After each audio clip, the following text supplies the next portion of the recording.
Welcome to This Explainer. Today, we're going to uncover the towering tale of an American myth who didn't conquer the wild frontier, but rather the gritty cobblestone streets of 19th century New York City. We are talking about the one and only Mose the Fireboy. You know, when we think about American folklore, a few specific images usually pop into our heads, right? We all know the names of the mighty men who built the nation's railways like John Henry, and the giants who chopped down its forests like Paul Bunyan. But what about the behemoth protecting America's biggest city? In a rapidly growing, incredibly crowded urban landscape, who was the larger-than-life figure that everyday people looked up to? Well, while John Henry was out there conquering the mountains of West Virginia with a steel-driving hammer and Paul Bunyan was taming the backwoods of Maine with a massive axe, Mose Humphrey, affectionately known as Big Mose, was a totally different breed. He was a quintessential urban folklore hero, born right in the rough-and-tumble Bowery district of New York City. His wilderness wasn't a forest. It was an absolute jungle of tenements, docks, and alleyways. Okay, let's dive right into this and look at the absolutely wild, hyperbolic feats of this guy. I mean, long before comic books were even a thing, Big Mose was basically the Bowery Superman. He was a fiercely loyal local who supposedly captained the notorious Bowery Boys gang, acting as the ultimate unbeatable protector of his neighborhood. According to the tall tales, this red-headed giant was just an absolute spectacle to behold, boasting some truly staggering stats. Depending on who was telling the story, Mose stood anywhere from 8 to 12 feet tall. His hands, they were said to be the size of Virginia hams, or heavy cast iron skillets.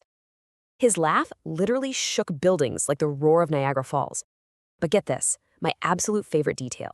He supposedly puffed on a 2-foot-long cigar and exhaled the smoke so forcefully that it actually pushed sailboats in the New York harbor right off course.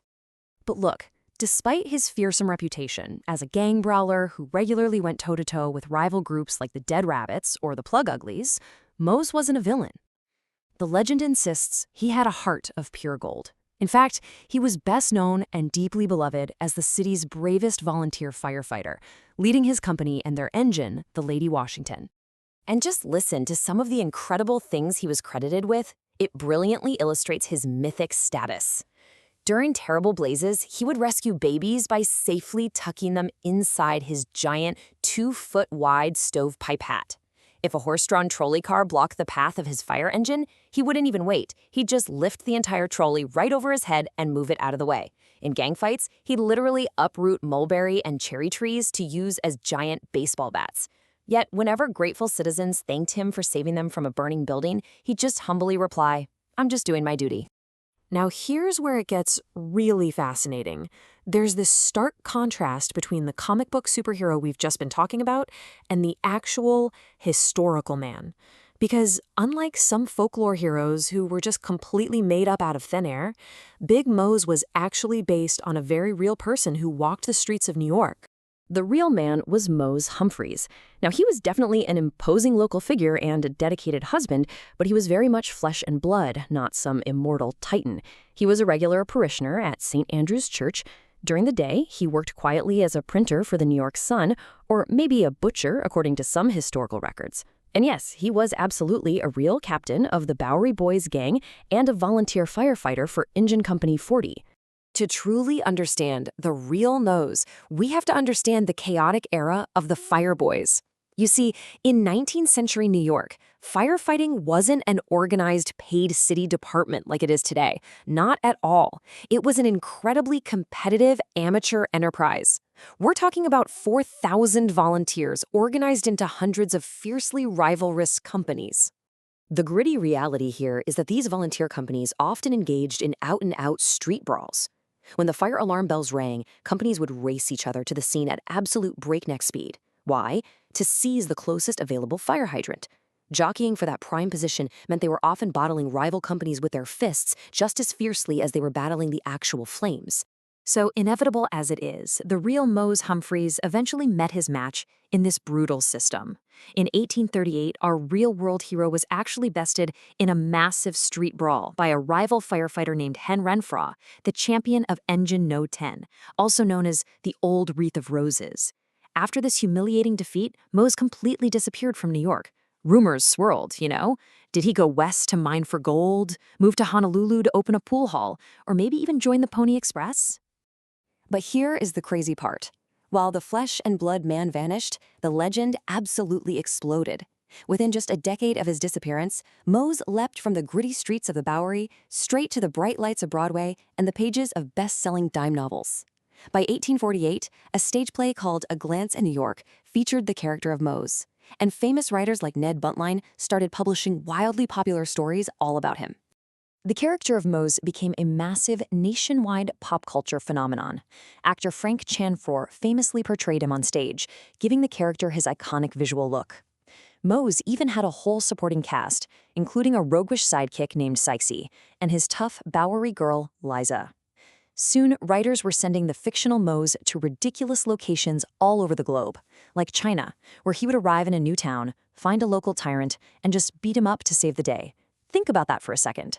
This formula actually established a narrative framework of a tough but golden-hearted hero that directly inspired the modern Western genre.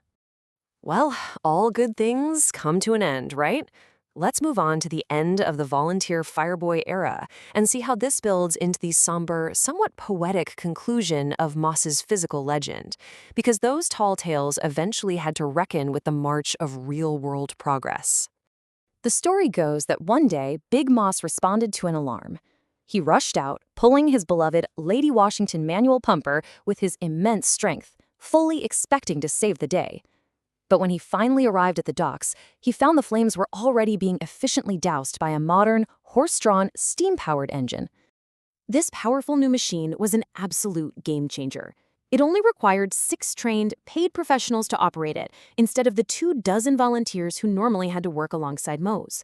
This clearly signaled that the era of epic individual amateur heroics, an era where immense physical strength was the city's greatest asset, had abruptly closed. In a really deeply poignant realization of his own obsolescence, the legend says that Mose simply looked at the new machine, knew his time had passed, and sadly pushed his old manual pumper off the dock, right into the river.